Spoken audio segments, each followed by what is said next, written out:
In this video, I'm going to teach you guys how to use completeness square to convert from standard form to vertex form. All right, let's look at this example. It says x squared plus 8x plus 24 equals 0.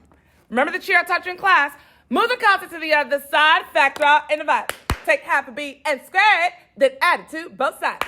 Then factor and solve. Then factor and solve. All right, like the first line of the cheer, move the constant to the other side. So my constant is 24.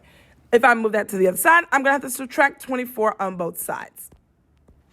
When I do that, I'll have x squared plus 8x plus space equals negative 24 plus space. Remember, you have spaces on both sides of the equation to balance it out.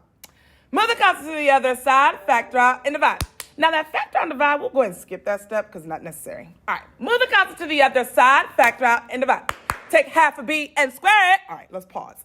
I'm going to take half of b. Now, what number is representing b? This positive 8 right here. So I'll take in half of that, which equals 4.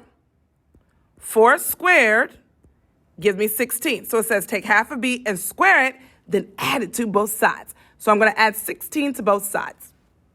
When I add it over here, it's going to be negative 8.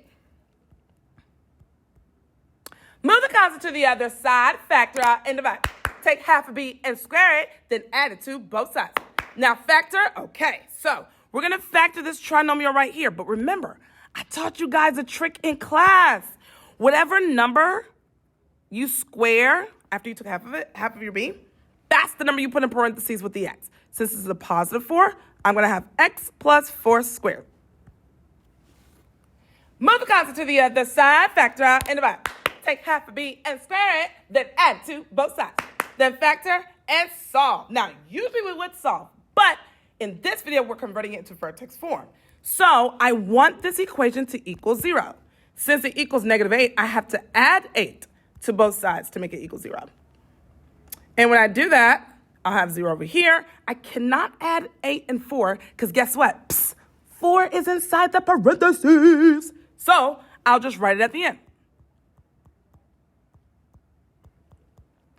Now it's in vertex form as x plus 4 squared plus 8.